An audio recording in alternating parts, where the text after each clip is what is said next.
Fala pessoal, tudo bem? Aqui quem fala é o Flávio, fundador da 1 para 1 Análise Tática Individual.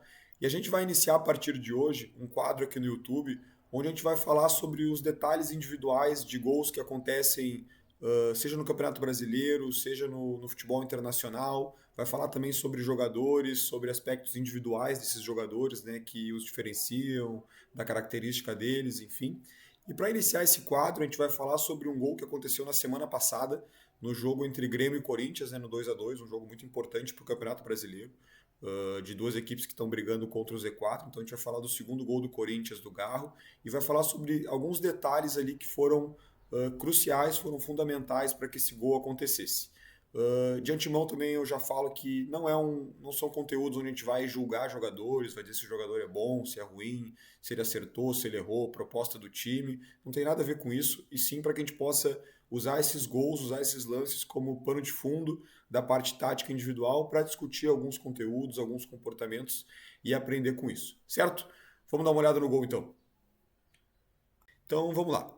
Primeiro, falando sobre o contexto do jogo, acho que isso é sempre importante, né? A gente contextualizar o que está acontecendo na partida, para que não fiquem as informações soltas e descontextualizadas, né? Então a gente tem um Grêmio que está ganhando o jogo, precisando dos 3 pontos, já aos 41 do segundo tempo, então está com uma postura mais retraída e o Corinthians está insistindo ali para tentar empatar o jogo. Então a jogada ela vai andar para o campo de ataque aqui. A gente tem o Grêmio postado com uma linha de 5 atrás, né? Então dá para ver aqui o João Pedro na direita, os 3 zagueiros, o Reinaldo na esquerda. Tem 3 jogadores mais defensivos aqui por dentro, né? Então pode ser tanto um 5-3-2 como um 5-4-1, se esse jogador se juntar aqui. Acho que essa discussão não é a mais importante no momento. Apesar de que sempre a questão coletiva está muito ligada à individual, assim como a individual está sempre influenciando na coletiva. Elas são conectadas sempre, mas não é a discussão que a gente vai se ater aqui no momento. Então, tem uma jogada aqui pela esquerda do Corinthians, né? O jogador vai dar o passe aqui, vai correr no fundo, tem uma cobertura do Duqueiroz. Óbvio que aqui já estão acontecendo alguns detalhes individuais, mas a gente não vai se ater neles e vai se ater nos que vão acontecer a partir daqui, até porque se a gente for falar de todos os aspectos individuais, a gente vai picotar muito o vídeo, vai demorar muito, então a gente vai selecionar somente alguns.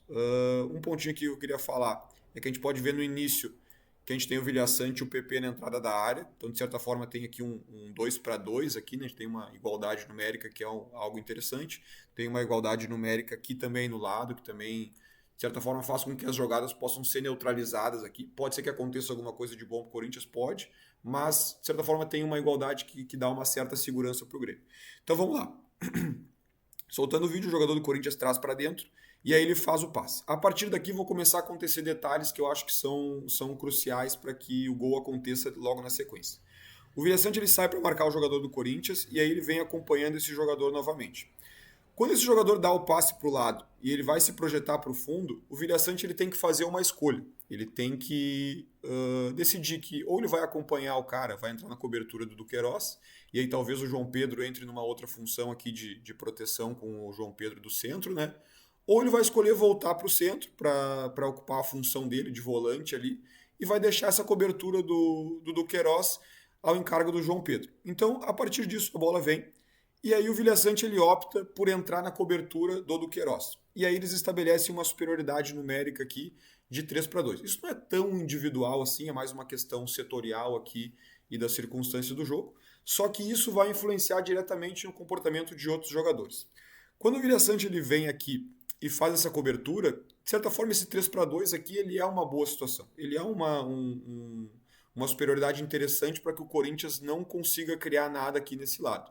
Mas, na minha opinião, eu acredito que um 2-2 aqui, no caso o Vilhaçante não estar aqui, estar mais no meio, já deixaria essa jogada de certa forma neutralizada. Esses dois jogadores aqui, o Du e o João Pedro, conseguiriam neutralizar esses dois jogadores do Corinthians aqui. Eles teriam capacidade para isso. Só que quando o Vilhaçante vem para cá e estabelece a superioridade numérica, que é uma segurança muito grande, de certa forma ele deixa a entrada da área, que é onde ele estava no início da jogada, um pouco mais desprotegida. E aí começam a entrar comportamentos aqui para o PP que vão influenciar no restante da jogada. Então muito se falou que o PP teve mal, que o PP não conseguiu fazer o corte, mas eu acho que até o PP teve muito bem na jogada. Porque vamos reparar numa coisa, o jogador do Corinthians traz para dentro, aí o Vilhaçante já também cansado, desgastado ao longo do jogo, fica lá do lado do João Pedro. Não volta aqui para o centro, até porque ele estava longe, não teria como. E o PP, ele fica numa situação de dividir a marcação entre esses dois adversários aqui. Então essa é a minha opinião de que o PP, ele até está muito bem na jogada, porque ele está numa situação que um passe que for feito mais ou menos aqui para o Garro, ele consegue chegar na trajetória e cortar o passe. E se o jogador do Corinthians conseguir, por algum mérito dele, quebrar o pé no centroavante aqui, ele também está numa condição que ele conseguiria tentar um corte para cá. Então ele está, de certa forma, marcando dois jogadores com um posicionamento um pouco mais equilibrado aqui. Como a gente está falando de jogadores da Série A do Campeonato Brasileiro, jogadores que têm muita qualidade, os caras são capazes de achar passes, às vezes, fora da caixa.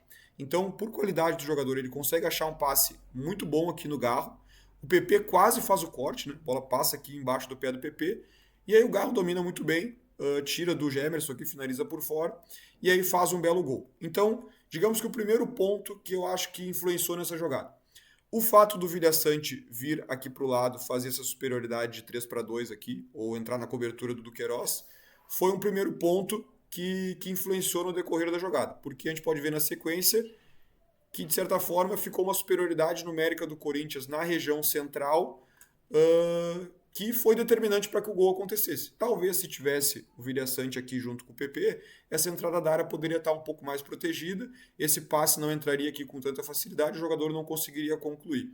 Então, quando o Vilhaçante escolhe entrar na cobertura do Duqueiroz e criar esse 3-2 aqui, ele cria uma superioridade no lado, mas, de certa forma, cria aqui dependendo da escala que a gente for adotar, uma inferioridade ou uma igualdade numérica no centro do campo, que eu acho que é sempre mais perigoso do que a lateral, né?